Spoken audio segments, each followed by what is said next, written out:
Hello, we are going to be doing a root canal surgery. I'm going to turn this down because it can get pretty loud. So, I have no clue who this is. God's virtual root canal procedure. I'm the one and only Dr. Jeff, and I'll be helping you with this surgery today. A root canal is an endodontic dental procedure that's used to repair and save a decayed or infected tooth. During a root canal, your dentist or endodontist will remove the pulp tissue within the tooth. Once everything is removed, they'll clean out any contaminants inside the tooth and seal it to prevent any further infection. Our patient today is having a root canal performed on their lower right second premolar. A dental professional may refer to this tooth as tooth 29. Before we begin, would you like to review some of the common myths and misconceptions surrounding root canal treatment? Nope. No problem. Let's move on. In effort to make our patient as comfortable as possible, we need to inject a local anesthetic into their gum line. But first, apply a topical numbing gel to the injection site. This will help reduce any discomfort the needle may cause. Next, we can inject the local anesthetic. After the local anesthetic has taken effect, the area should become numb for a few hours. Use the syringe to inject the local anesthetic into the patient's gums, just below the tooth we'll be performing a root canal treatment on. And this is the part I hate also. Let's give our patient a few minutes to relax and for their mouth to become completely numb.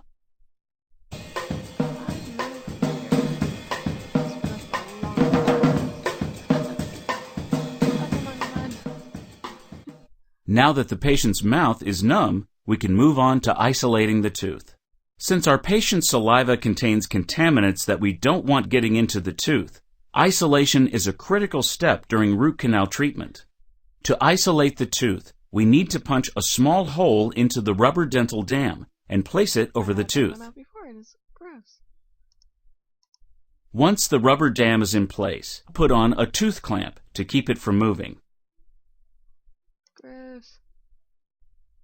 Next, we'll need to dry out the tooth as much as possible using our air-water syringe. So far, so good. Now that the tooth has been isolated, we can create our access cavity in the tooth using our drill. I've literally had this all done before. And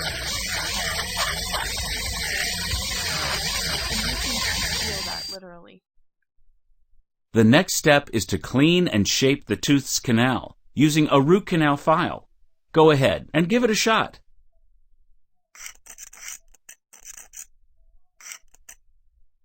It takes way longer At this than that. point, the dentist would measure the depth of the canal using a combination of X-rays and specialized equipment. If a dentist fails to measure properly, it could mean that the tooth would be at risk for reinfection.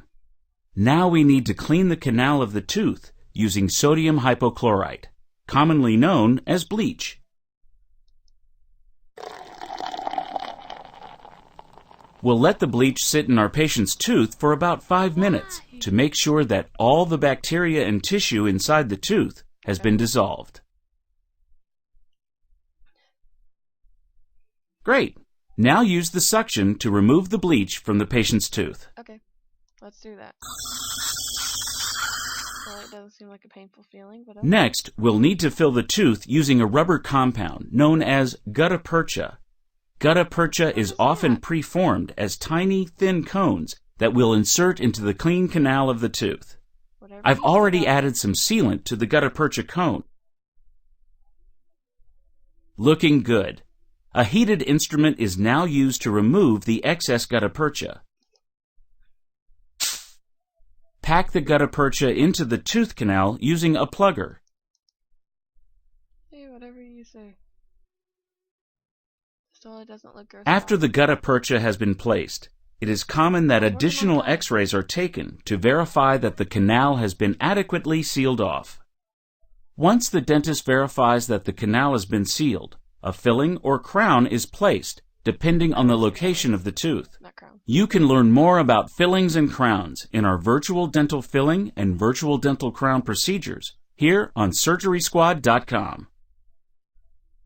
After a root canal, patients should expect some mild sensitivity and discomfort. This can usually be relieved using over-the-counter pain medication, such as ibuprofen or naproxen. By brushing twice a day, flossing daily, scheduling regular dental visits, and avoiding smoking, it is possible to greatly reduce the need for a root canal. And that's a root canal. Why not check out some of our other amazing surgeries here on SurgerySquad.com. Okay, let's do this one.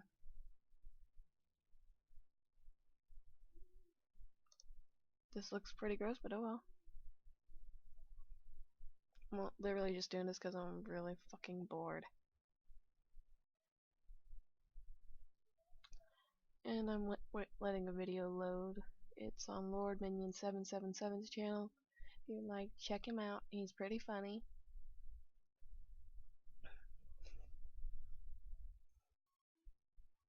Poor baby. I've done the surgery games. Right now I'm literally doing surgery games that do not involve basically showing anything that's private, basically.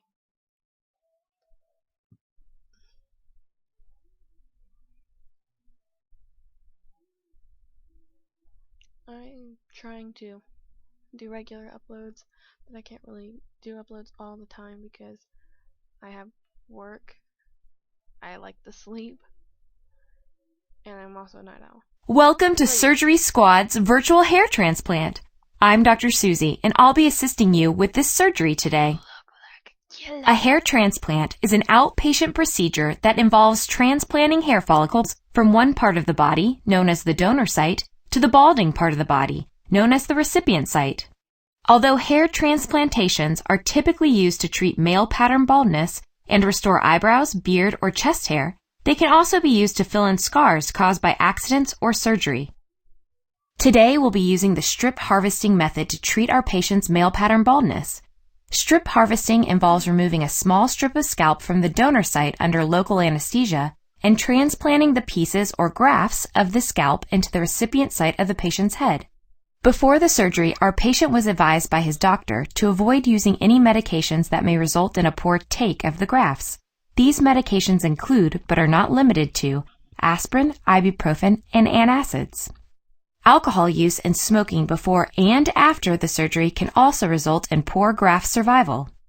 To prepare our patient for the procedure, we'll need to first shampoo his hair with an antibacterial agent to help prevent any infection.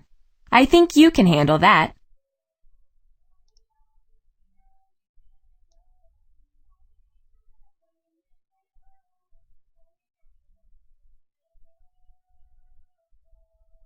This is what my life became to.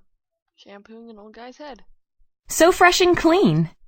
Thoroughly rinse the patient's hair and we're ready to get started. Oh, this is so nice. It takes forever to get this stuff done.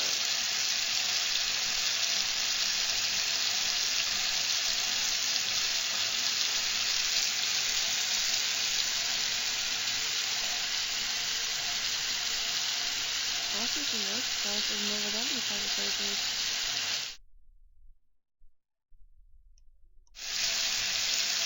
I like this light.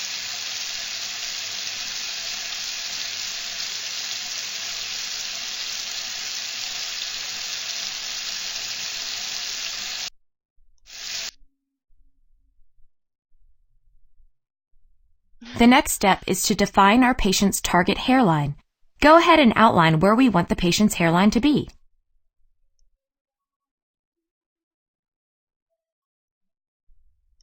Totally not drawing everywhere.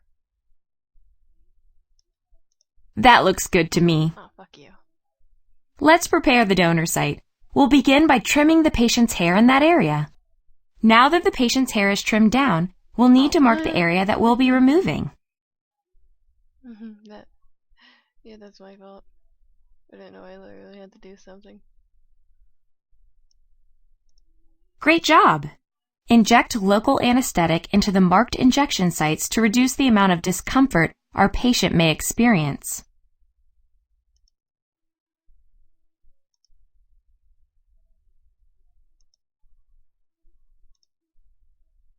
Great! He won't feel a thing!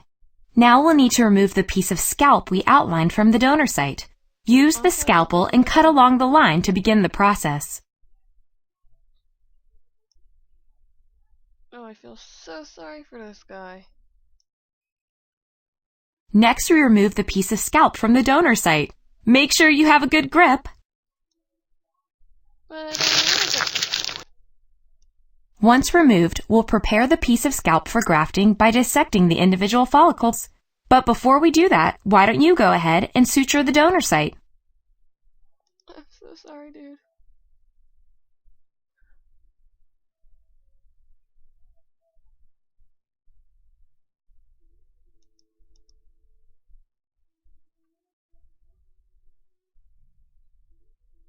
I'm literally completely fine with everything, but ew. I've seen so much worse, actually. Can we please clean it? Please?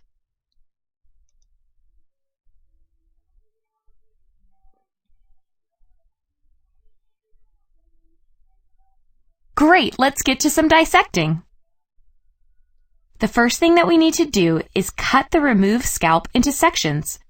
We'll dissect this one section of skin while our medical assistants take care of the others. Let's remove the individual follicles from the donor material using a pair of tweezers and a sterile razor.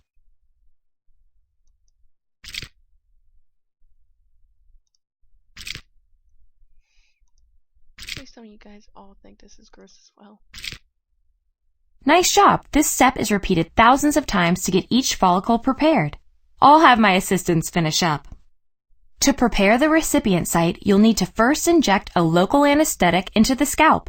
We don't want our patient to be uncomfortable. I feel sorry for this guy's head.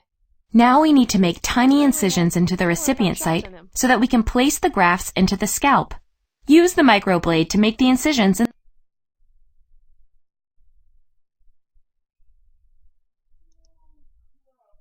Poor guy.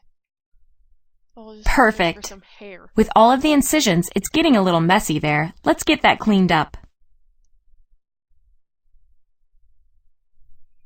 But you told me to do this shit.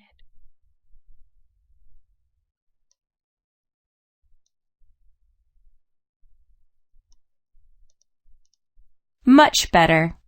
Use your tweezers to pick up and insert the hair grafts into the recipient area.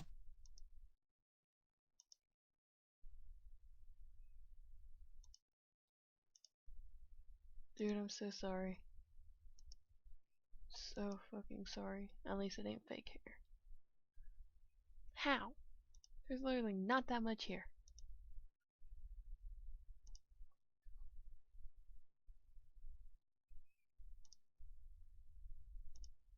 You're a natural. Now that you've got the hang of it, we'll repeat these steps for the remainder of the recipient site. After the procedure has been completed, our patient will be prescribed antibiotics to prevent wound or graft infections. For up to a week after the procedure, the donor area may be sore and some numbness may be experienced as well. Our patient can also expect moderate swelling and redness during this time. Shampooing of the recipient area is typically started 2 days after the surgery. This is important as it prevents scabs from forming. If scabs do form and are left to bond to the hair shaft, the newly transplanted hair follicles may be lost. In about 10 days, our patient will return to have his sutures removed. During the first few days after surgery, almost all of the transplanted hairs will fall out due to shock loss. Shock loss occurs when the hairs are traumatized by their relocation. Within 2 to 3 months, the patient can expect new hair to begin to grow from the treated area and continue to thicken during the following 6 to 9 months. And that's hair transplant surgery. Why not try your surgical skills in another surgery here on SurgerySquad.com? Nope, we're good.